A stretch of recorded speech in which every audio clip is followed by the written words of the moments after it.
Welcome to our podcast, Urban Legend. In this episode, we explore the life and career of Osa Seven. Osa Seven is a prominent Nigerian graffiti artist and GFX designer born in 1983. He holds a degree in visual communication from the University of Lagos. His artistic style blends a vibrant color palette with intricate details, fusing tradition with innovation. He has collaborated with renowned brands such as MTV, Guinness, and the federal government of Nigeria. Notably, he showcased in The Seventh Element, the first graffiti exhibition in Nigeria, and Panorama Osengwa, a contemporary street art event. Seven co-founded Art for a Cause, an initiative to Seven co-founded Art for a Cause, an initiative to inspire children through art, and volunteered with Worm Free Zone. He has been featured on CNN Africa Voices and was nominated for the Future Awards Africa in the Arts and Culture category. What was your first significant experience with graffiti art, and how has it influenced you over the years? My first experience with graffiti art was pretty much when I was a kid growing up in Festac. I had a bunch of friends who could rap, who could dance, and graffiti being an element of hip hop, I was more on the creative visual side of it, and I got painting, and when I watched some YouTube videos that had graffiti on it, I had that instant connection. So for me, it was trying to express, because Nigeria is a place where graffiti is not synonymous with us. It's just something new. I'm one of the pioneers of, the street art culture, out there, and art in public space. So for me, there was that instant connection then, and I tried it a couple of times, got into trouble sometimes because I illegally painted on a couple of walls and got into trouble, but, it's part of the growth. So I learned, about even taking permissions from, people to paint. So yeah, growing up as a kid in Festac was pretty much my first experience with graffiti art. How would you describe your artistic style? I would describe my artistic style as abstract realism, because it's a cross in between the two styles. I like painting realistically, and of late I've been creating a whole lot of abstract pieces too. So I fused both of them together. So the last three body of work I've created, I infused both styles together and created some awesome pieces. So I would call it abstract realism, yes. What are your main sources of inspiration for your works? My main source of inspiration is God and things around me, things I see, places I go to, conversations I have.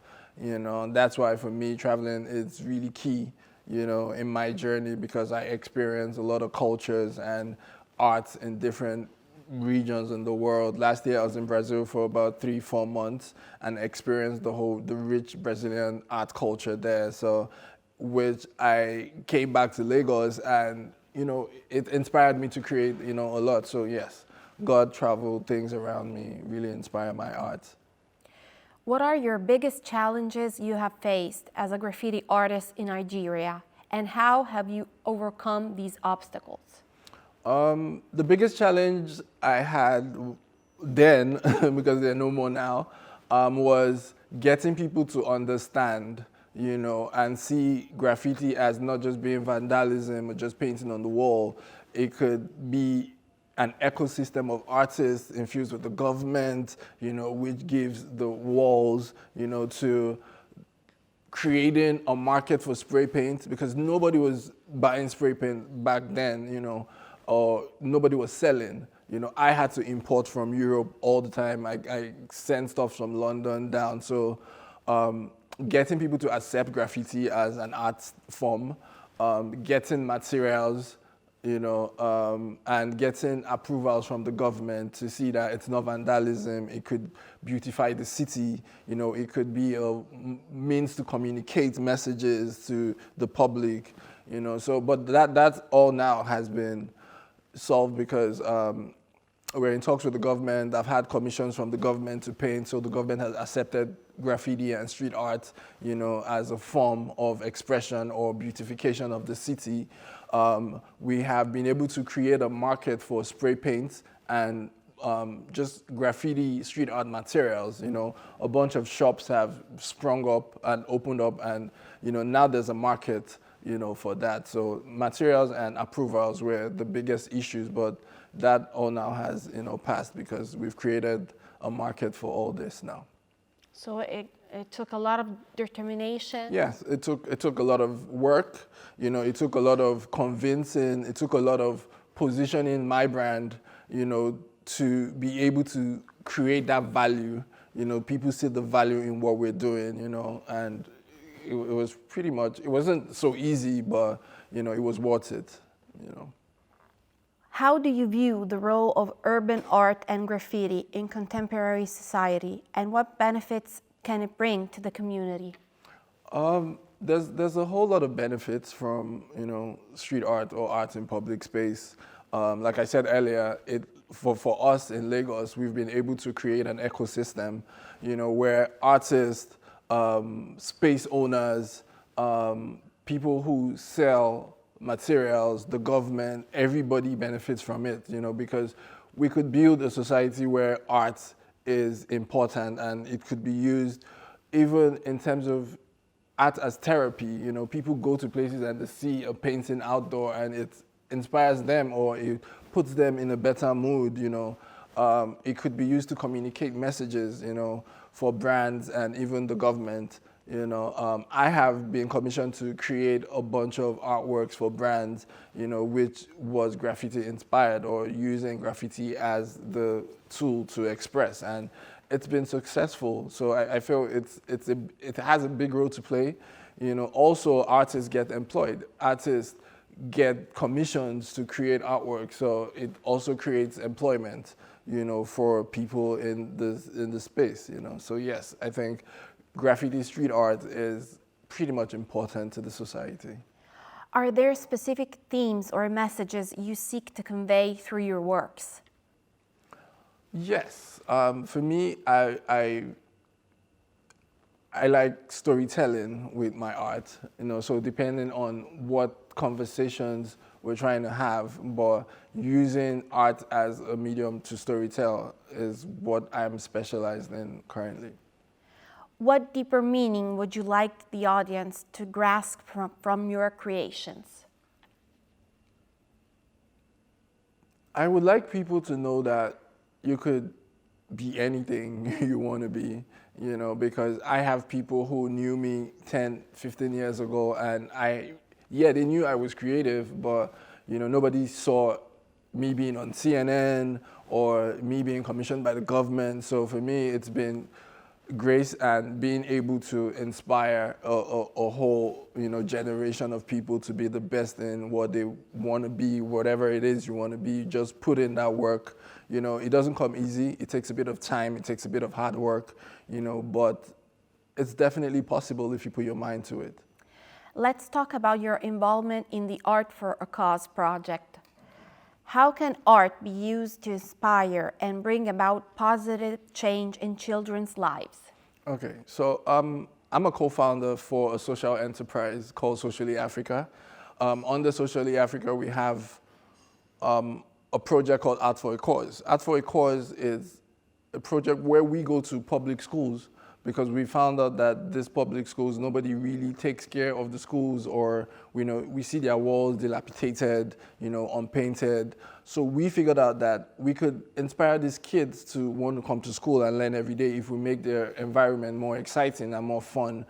So we go to these schools, we take permissions from the government to go to these schools, we paint educational artworks on the walls to inspire the kids. We teach them learning bees, have a mini art competition. Sometimes we bring in a third party. Like one time we brought a friend to the house who's a farmer, and he taught these kids how to plant.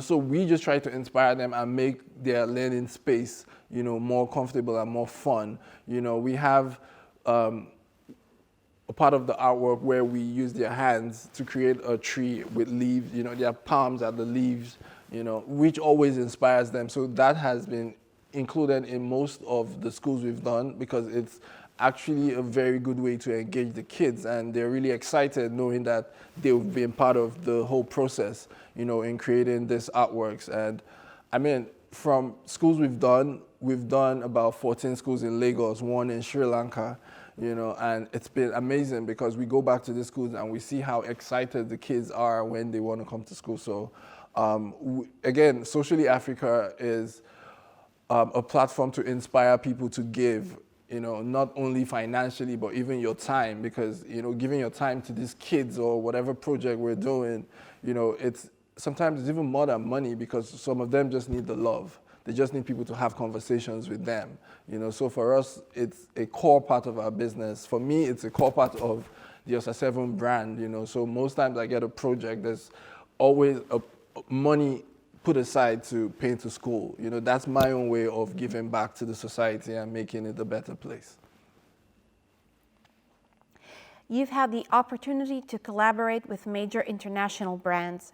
What was it like working with these companies, and how did you balance your personal artistic expression with client needs?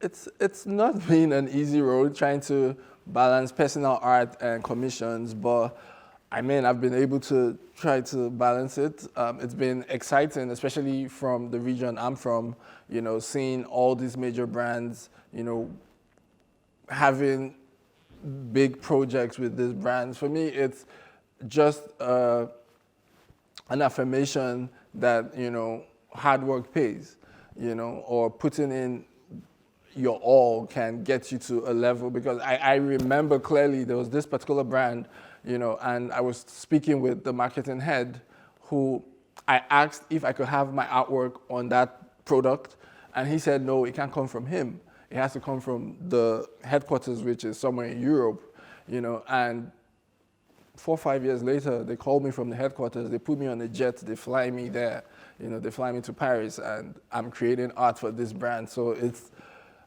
been exciting, it's been exciting as much as it's been a lot of hard work and a lot of effort being put in it. I like it that people see the good side of it, like the outside part of it and the finished job, but nobody really sees the back end. Nobody sees how much work, how much sacrifice goes into being who I am or where my brand is at the moment. So yes, it's been amazing.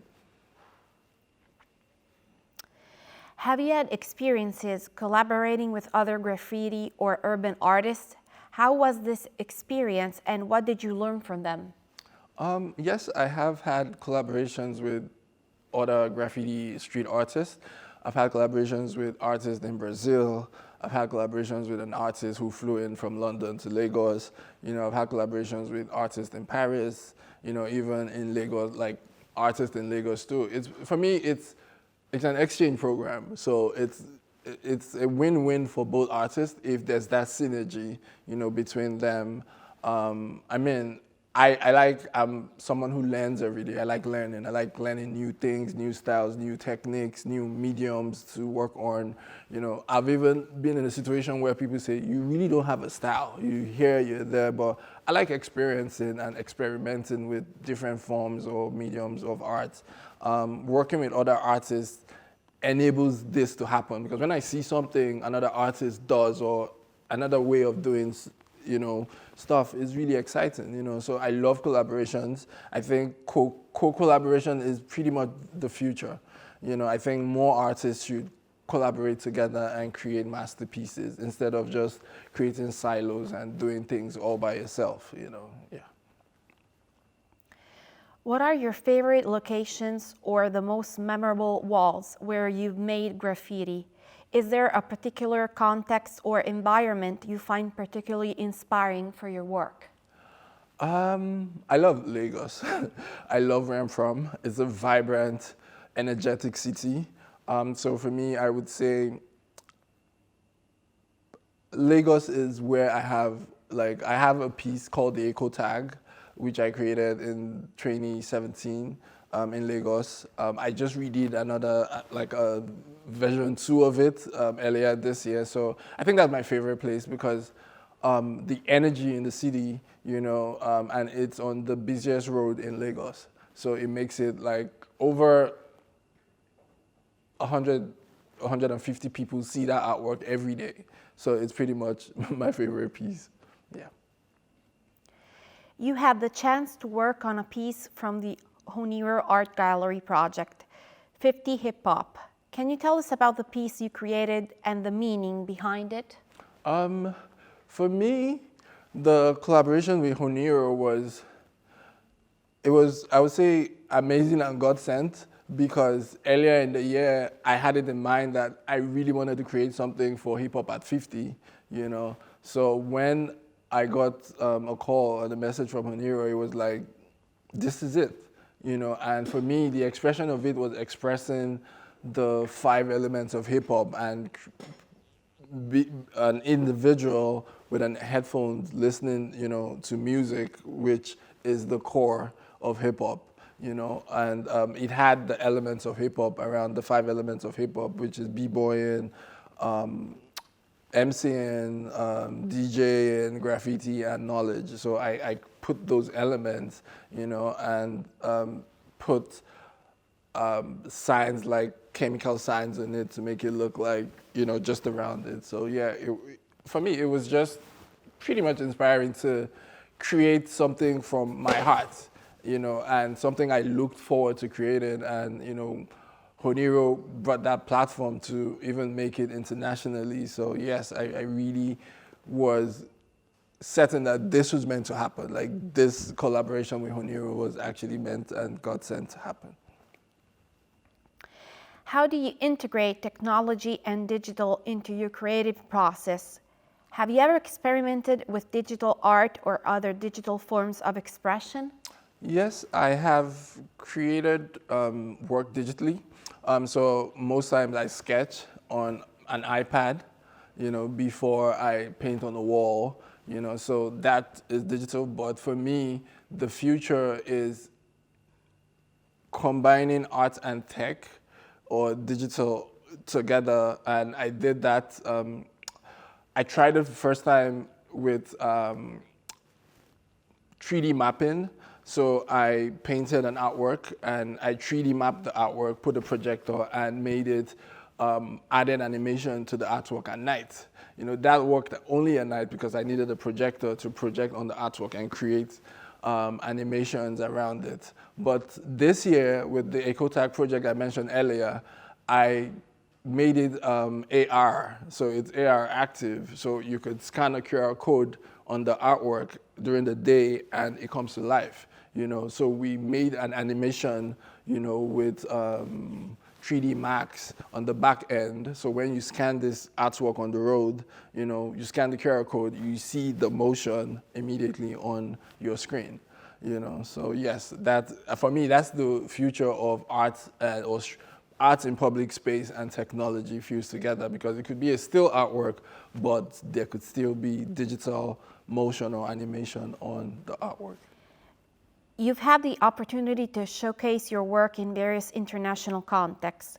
What was your experience in bringing your art outside of Nigeria, and how do you think it was received by foreign audiences? I mean, I'm a great visual storyteller, so it's expected that especially African stories would be interesting to tell. You know, because for me, there's a need to tell our own stories as African or as a Nigerian. I need to tell my own stories internationally. And I think my art is doing that for me. You know, it's exciting to see me having collaborations with different brands in different countries. You know, so for me, it's just affirming that, you know, pretty much what you put your mind into could inspire a whole lot of people and, you know, younger artists who are back home where I'm from. So for me, it's inspiring a lot of people and the next generation of younger creatives to go all out and put in your best, you know, put your best foot forward. You know, you never know where it could get to, you know. Which country did you have most responses? Okay. So I think I had a limited edition Hennessy bottle, you know, and from what I know, I'm the first African to actually have his artwork on, you know, a Hennessy bottle, you know, and for me, the reception globally was amazing because everybody across the world wanted to have a bottle, you know, but it was a limited edition bottle, you know, so it couldn't, I didn't even know some people from Portugal, Argentina, Canada, Australia, sending me personal messages that, oh, we want to have, you know, we want to collect one of your bottles or one of your artworks, you know. So, I mean, coming from Maison Paris, that's where most of the people really, you know, requested for my art. How do you see the role of urban art in promoting cultural diversity and in social inclusion? How does your art try to address these themes? So for me, apart from even visually telling these stories, it's actually doing the work, you know, like that's what Socially Africa is for, you know, like what we're doing with Socially Africa and inspiring people to give more, you know. So for me, I would rather have projects that show people how to, you know, be part of the society or, you know, inspire the society to, you know, to give more or... How do you see the role of urban art in promoting cultural diversity and social inclusion? How does your art try to address these themes? I mean, art is meant to spark up conversations, you know, so I feel there's a big need because there are some things that are not said in the society, and I feel art is in that position to speak on these issues, you know, which, like, from where I'm from, it already happens. I use my art to speak about, to inspire people, but sometimes I speak on social issues, you know. Art has a big role to play, you know. Art is pretty much an avenue to express, you know, these things or show people how to, you know, be inclusive in societies, you know. How was the experience teaching art in workshops at the British Council and the Goethe Institute? What were the main teachings you conveyed to participants? For the British Council, it was a program on the use of art in public space, you know, and pretty much what art is meant to do, which is spark up conversations or using art as therapy, you know. So those were pretty much the topics I spoke on at the British Council. For the Goethe Institute, it was more on a showcase of works I had done prior to then, which I had in a slideshow, which I just presented in front of, you know, the viewers which were there. What is your biggest dream or goal as an artist? Is there something you still wish to achieve or a message you would like to spread through your art? I mean, for me, my dream is to inspire the world with my art, you know, and make people see themselves as, you know, the best versions. You could actually be the best version of yourself, because for me, I've had conversations with people while growing up on where I want to be as an art. I knew I wanted to be an artist growing up because that was what I was drawn to the most, you know. So people who know me from way back high school or, you know, I'm sure they'll all be happy right now because they'll be like, yo, he's living his dream because this is what I want to do, you know. So, I mean, it's an opportunity to show other people that, you know, if I can do it, you can do it, you know. And it's just seeing yourself in the highest way possible. Like, this is where I want to be, and, you know, have that focus on this is where I want to go, and never put anything that comes in between that, you know, never believe any other thing that stops you from seeing that dream, you know, sacrifice what you have to sacrifice to get to where you want to get to. Apart from graffiti art, have you dabbled in other art forms? Is there another form of art you would like to explore in the future? I'm a multidisciplinary artist first, so apart from street art graffiti, I sculpt. You know, I could sculpt, I could create metal pieces. So for me, I like experimenting. So apart from even getting constant commissions, graffiti commissions, on my own, I experiment. I have a sculptural piece I'm working on right now, a 3D model. So I like creating. So I'm creating 3D models of a bunch of quotes I had hand painted. So now I want to create like a small collectible pieces of these things, you know, and that's more of sculpture, you know. So, so to me, wherever this journey takes me to, I'm ready to go, you know. Whatever medium I need to express on, I'm open to anything, so yes. What are you currently working on? Okay, so currently I'm working on a new body of work. I want to have an exhibition next year. And apart from that, we're planning the first street art festival in Lagos, which is called the Lagos Street Art Festival. We have the government involved in it. We have some really cool partners who we are currently in conversations with, you know, and for me, that's really exciting because it's a platform to promote other artists, you know, because for me, I want to see the growth of the whole art in public space, street art culture grow bigger than what it is currently, you know, so creating a platform for other artists, you know, locally and even flying in international artists to come paint with us in Lagos, you know, is something my team and I are currently working on and looking forward to in March next year.